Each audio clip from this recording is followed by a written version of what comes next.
What is it? The main thing I got from it was like this sense of feeling seen and validated. Well, why does it have to be this way? This book was placed in my hand for this moment. Insightful, learned a lot, wrote some quotes that I'm ready to like paint on my wall. I love this book! That we just kind of pull out some of the big themes that we see and talk about a few different ones. I apologize if most of my contribution has K-pop references. Alternative book title, The Feminine Mystique Part 2. You were really just gay all along. Welcome to Book Club With Julia and Victoria. We are two lifelong friends who usually read a book and talk about it each episode. This is a podcast where we explore new perspectives and use books as tools for personal and community growth. This week, however, we're taking a little break from the books for some of our biannual reflection time. This is a series that we started during the pandemic, and we're just very obsessed with the concept of story as a whole. Obviously, we love books, but also we like to take a look at how we tell stories about ourselves. We talk a lot about personal growth on this podcast, as we mentioned in our intro, and that's kind of where we'll be focusing in today. For the listeners, I would love for you to take a moment too to reflect on the stories you tell yourself, whether that's inspired by this episode. Maybe it's something you already do in your own reflection at the end of the year. No surprise, I love journaling and reflecting. Like, I write the longest things, like at the beginning of the year, the end of the year, and like my birthday, like those times that you get reflective about age and time passing and like how we remember ourselves and our experiences. And so, yeah, if you're into that, we invite you to come along with us on this little Minisode story journey. Yeah. So what happened this year? I feel like a lot happened this year. Like, so much change. What are you telling yourself about it?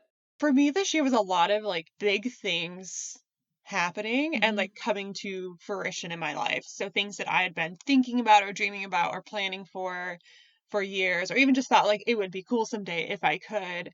A lot of those things started happening this year, and I'm really grateful for these opportunities, but also recognize that like they're very complex because a lot of them come out of the fact that we lived through a horrendous 2020 that just shook the foundations of a lot of things in my life and forced me to spend a lot of time by myself and reflecting on my own mental health and like where I want to be and where I was. So 2020 was a very depressed, anxious year for me. Anxiety through the roof, like all the time. Julia had to see a lot of that when we were roommates. Yep. It was just kind of our like year of coping and like learning how we can support each other and just get through things. So this year I felt like I was kind of seeing the fruits of a lot of that work, like specifically like in therapy, but also just like in conversation with friends. I've had some things come up in like the last couple months where a loved one who's talking through it with me will be like, wow, you have reacted so differently, or you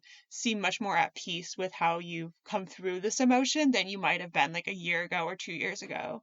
Things that would have like destroyed my entire day now are just like, that was a feeling I felt and it's moved through my body and we acknowledge it and I'm going to take care of myself. But ultimately, it's not like wrecking me in the same way those challenges or hardships or little blips in the day might have otherwise affected me. Not to say I'm like perfect at everything. Some of the stuff that came up in our episode about embodiment, The Wisdom of Your Body by Dr. Hillary McBride, brought up a lot of stuff that I was like, okay, cool. I think it's time to like reconnect with my therapist who I haven't seen in a few months and like talk through some of these things. But even being able to like come to that conclusion in I felt like I was more in tune with myself to come to those conclusions of like, this is not something I think I can just work through on my own. I think I'd like some help with this.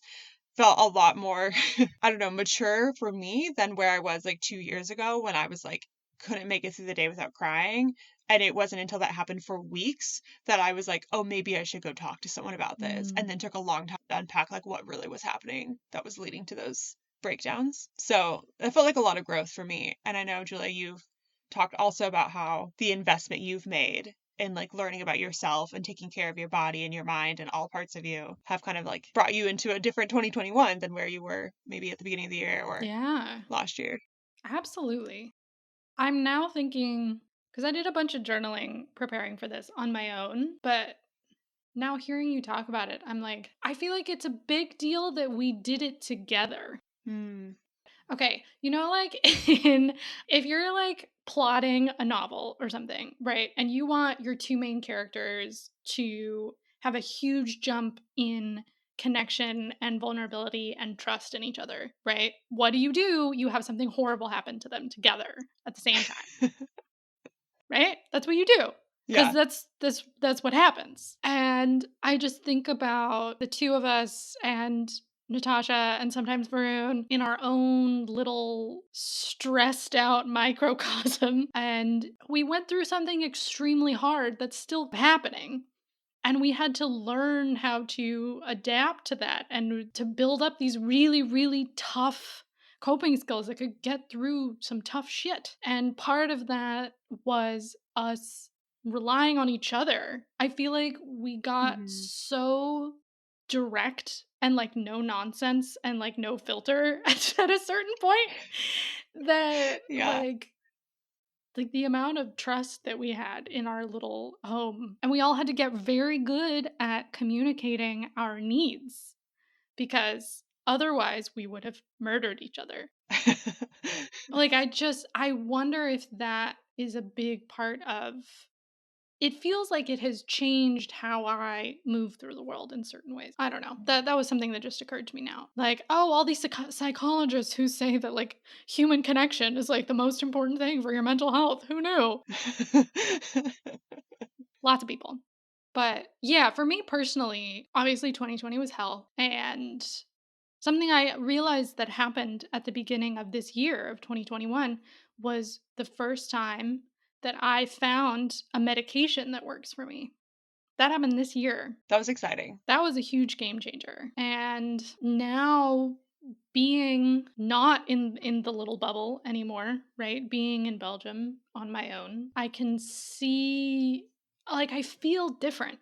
I feel like I put up with less bullshit. I have a much lower tolerance for things. Like my tolerance for being in crowds, for noises, for being in uncomfortable spaces, lights, all that kind of stuff has disappeared. I can't force myself to do things that don't feel good anymore, which I think is a result of me being so in tune with my body because I had to in order to like survive and take care of it. That now, if my body screams something at me, I can't ignore it anymore, which has forced me to kind of change how I live. I interact with a lot fewer people, but I feel like the interactions that I do have, I'm like not really masking at all. Like I'm just 100% myself.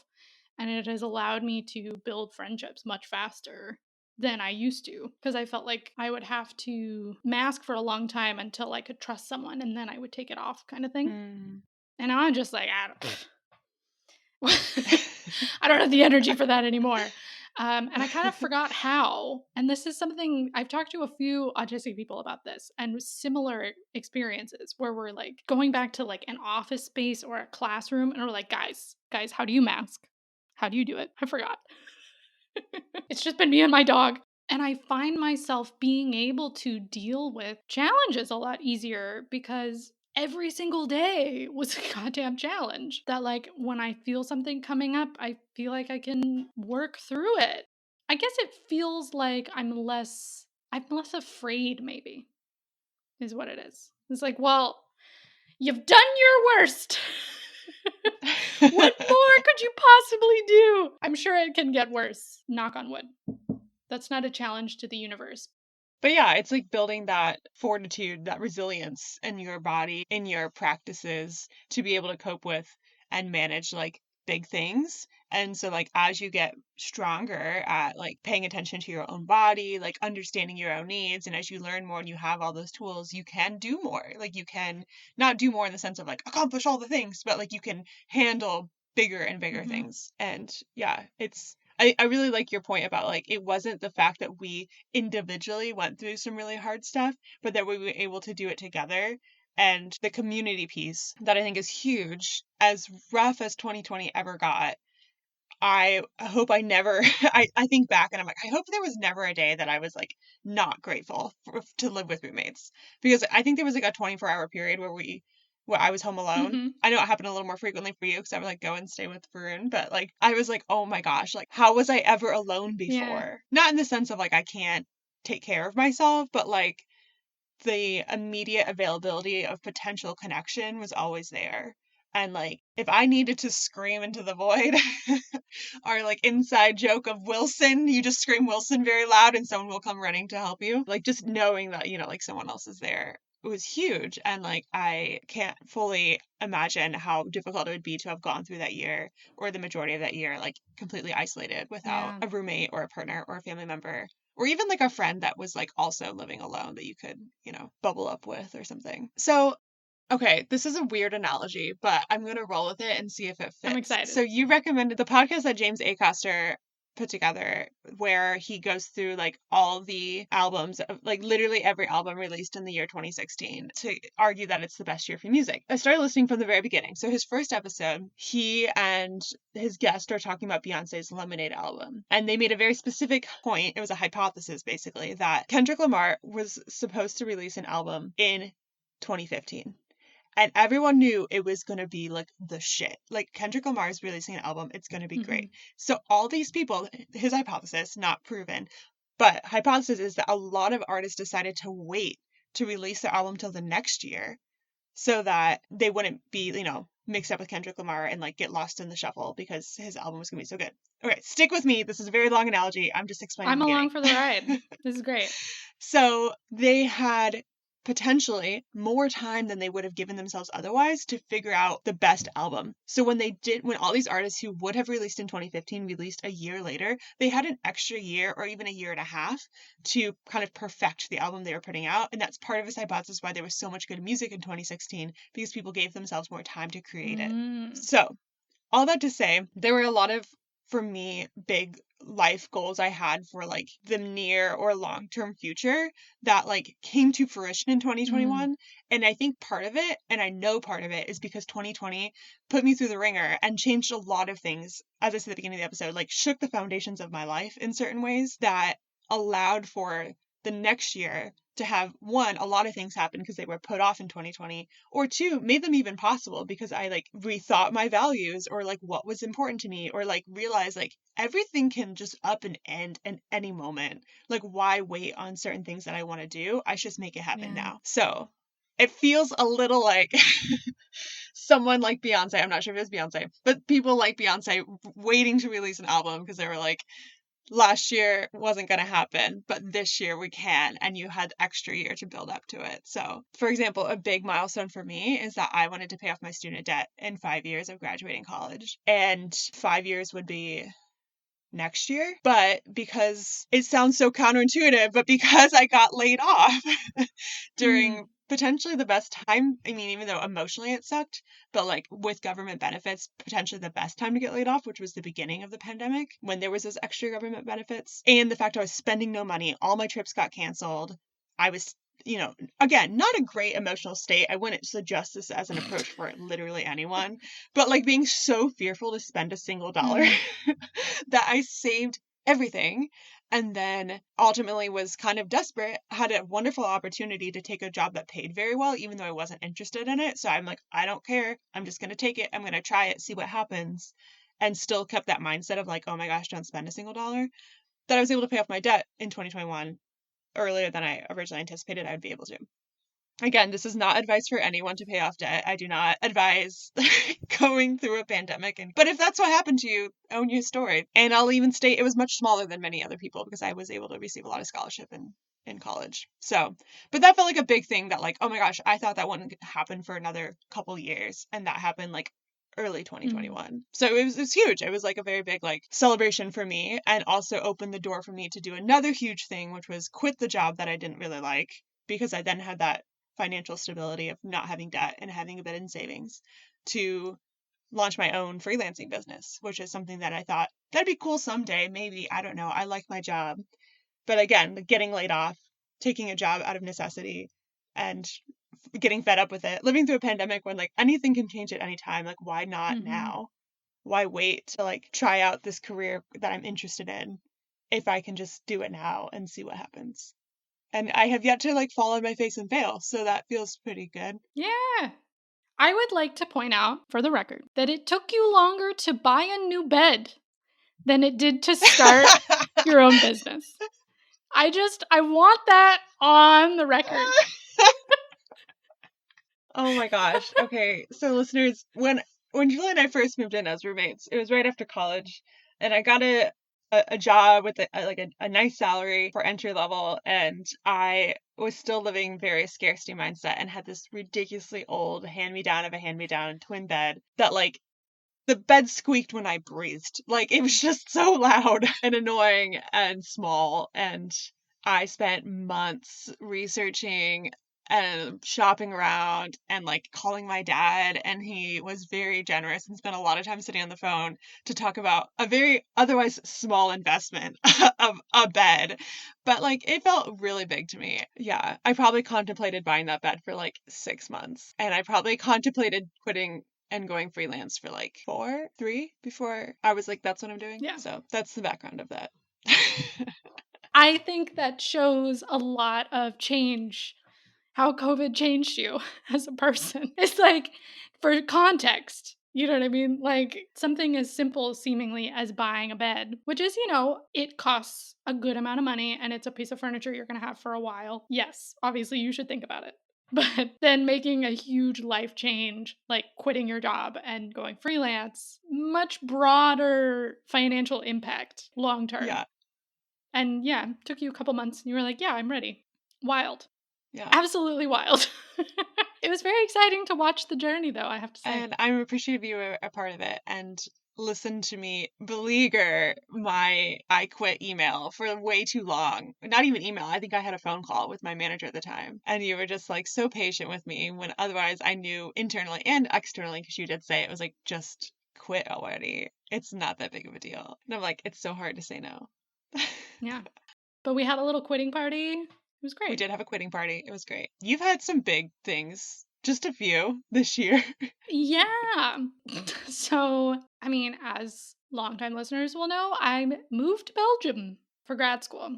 And moving back to Europe is something that I've sort of been subconsciously trying to do since I got back from study abroad, going into my senior year of college. So that's 5-6 years. Yeah. And then I've been working on going to grad school. I started planning and researching and stuff in like 2018 and then was all ready to go for fall of 2020 and then had to postpone for a year. So that was like 3 years in the making. So yeah, this is like a huge, geographically and in terms of like my day-to-day life and my long-term trajectory and everything, like a huge shift. And I'm not gonna lie, it's weird moving and being a student during the pandemic. It's pretty weird. The weirder thing, it kind of feels like the fulfillment of something I've been thinking about for so long. That feels kind of wild. There were definitely moments over the summer where I would just like lie on the floor because I was just like, I can't do this. I can't do this. This is so hard. And I have talked to other people and I can confirm that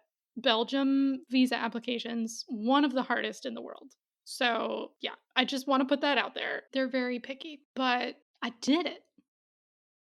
I did it. And I'm here. And makes me kind of invincible. I like bought myself a couch in boxes and built it. I like made 2 friends. Two whole friends within the span of 3 months. And it feels like a whole different universe. Like my year kind of feels like it was split into 3 chunks. So there's the 6 months-ish, 5-ish months that I was in Chicago. Most of that was unvaccinated. So I got my second vaccine like May 1st. So I spent like a month vaccinated in Chicago.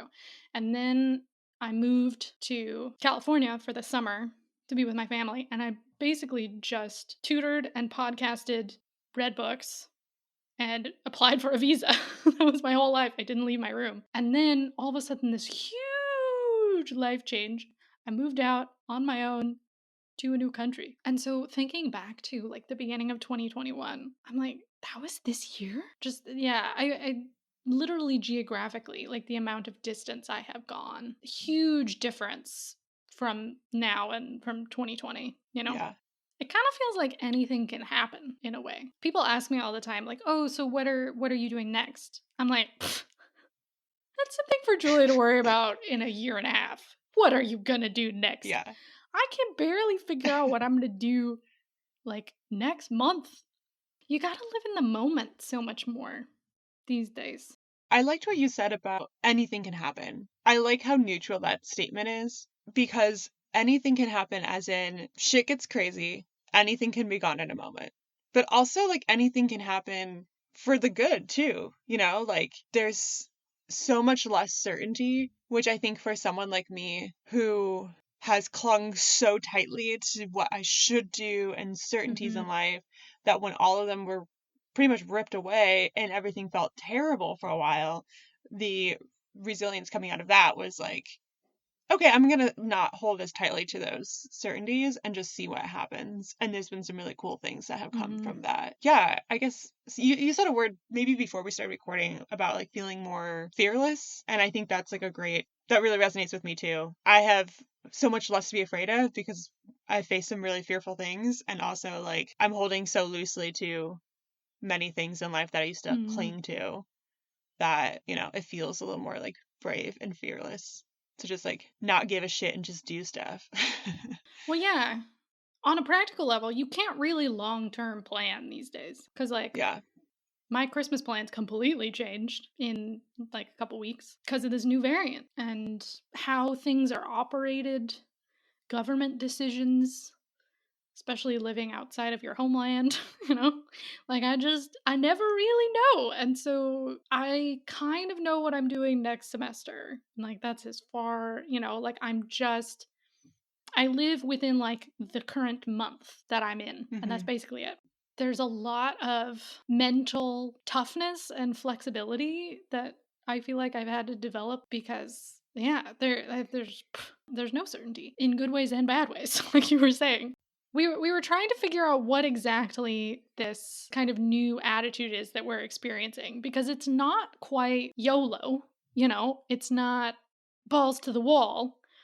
It's a bit more like nihilism, but not in a way of like nothing matters, so let's all just die. It's more like nothing matters, so screw it, let's go. Yeah.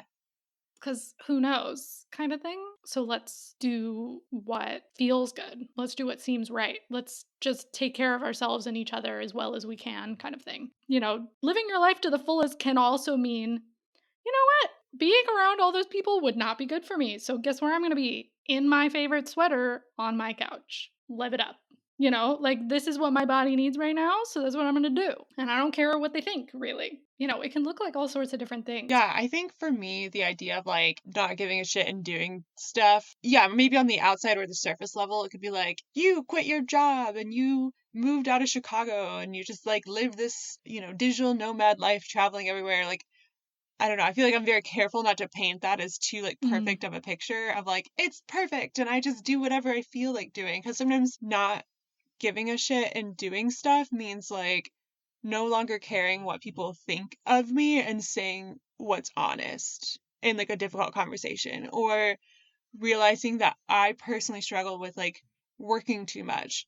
So just doing stuff doesn't mean like a huge amazing career and like being this entrepreneur who like hustles and stuff. Like it means I check in with my body. If I feel like I need to take a break, sometimes it's hard, but I just go do it because in the long run, working that extra hour it doesn't matter. It's not that important. And again, with like traveling regularly, moving locations, like my partner and I've reflected a lot on like, do we still like this? Like, where do we want to go next? And like, what are our values and how do we continue to live those? And not like I'm still looking for the words for it. But yeah, I guess trying to approach things in a more reflective way because like, yeah, anything can change.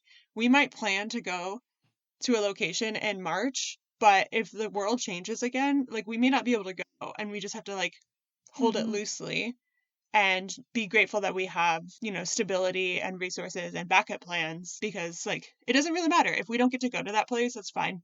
Like it doesn't really matter. Like it can be disappointing and we'll like accept those feelings as they come, but like we know like there's a lot less certainty than maybe if we had been planning this back in like 2019. We can't say like for 2 months we'll be here and 3 months we'll be there and 2 months we'll be there, which is much more my style. My partner's style is I think a little more suited to this experience of like, we'll just figure out the next right move for us and we'll keep checking like this feels right. And if it helps us live out our values and connect with people and places and each other in the way we want to. And if it stops doing that, then like maybe we pivot and we try something else, which feels like a much more low-key way to approach life than I used to. Yeah, I think one of the realizations I had this summer was like, it's okay. Like, I don't have really like huge career ambitions. The things I get excited about are like personal projects and things I want to do with individuals. And like, those are the things that I dream big about. I think there was a moment where I was like, oh, I can just like be a tutor for my whole life. And that's like fine. You know, I don't have to keep moving forward. I don't have to have this constant capitalistic, like, more, more, more, more. Like, if I'm comfortable, work as much as I need to feed myself and to take care of the people that I care about. And like, great. That kind of thing where it's like, oh, the latter doesn't matter, or the values and expectations of society maybe don't matter, or something else along those lines, right? And I care more about authenticity, and that's always been a value of mine. I'm autistic. It's one of our core tenets. But like, I think to a greater degree now in terms of how I practice it, because yeah, there was always this fear that like something really horrible would happen if people saw me for who I am. And something really horrible did happen. Multiple things at the same time. I was very ill for a lot of it. And I've still got my people. So, like, isn't that what matters? Maybe I think what we're trying to describe is the Buddhist principle of non-attachment. I think that's what we're trying to describe. We're like, it's not negative. It's like nothing matters but like neutral. What is that? I think it's Buddhism. Oh, yes. There's an entire world religion built around this concept. 2 white women discover Buddhism 5,000 years later. Yeah. A word that also comes up when I think about this year is like clarity. And it sounds maybe a little stupid to say out loud, but like I feel like I have more clarity about what clarity means. Like I thought clarity meant like knowing deeply, like the authenticity piece of like knowing deeply exactly what I want and exactly what the next move is. And I think I have clarity now that like I will not know, and that is okay. And like finding the next right step forward in my life that aligns with my values of creativity and fulfillment and responsibility and connection and community and like all those things that are important to me, finding the next right step to like keep living that life instead of like knowing in 5 years' time I will be working this job with these people and in these relationships with this kind of family structure or like any of those things, because like all of that can just like go away or be different and maybe be something else that's even more beautiful or equally as wonderful than like what I imagined it would be. Letting go of shoulds, and I feel like it's something we talked about in Red, White, and Royal Blue a little bit. I'm editing it right now, so it's very top of mind. Where Alex has to let go of the person he thought he was supposed to be so that he could become this even cooler and more amazing version of himself that was like a global queer icon with the love of his life and a group of amazing friends and like a purpose and like all this amazing stuff. But it was very painful getting himself out of that kind of one track mind of this is what I should be doing. This is who I should be. Yeah. And it's a tough shift, but I think it's a good one. So I think to tie it back into the podcast a little bit, I feel like a lot of these values have been something that we've reflected on and hopefully have come through in the podcast itself. Like we took a break this year to get that clarity of like what we wanted this podcast to be, to kind of hone in on what elements of our show that we really enjoy and like how can we make it more evident to our listeners like what we're about more than just like we read books. Because like, yeah, a lot of people do. Why do we pick the books we picked? Why do we talk about them in the way we do? And so, yeah, I think 2021's been a good year of like clarity for the podcast as well. Yeah. And we're thankful to all you listeners who are following on Spotify specifically has really grown this year, which has been really, really cool. And we hope you enjoy being a part of our story. Yeah, I'm really excited about where we're headed. It feels really solid, you know, like we've got something that could go a long time if we wanted. I mean, the fact that we've survived both of us moving twice, it's a good sign. Yeah. You know? Yeah, I feel like this podcast has been like literally the most consistent thing of my life. Yes. Like truly.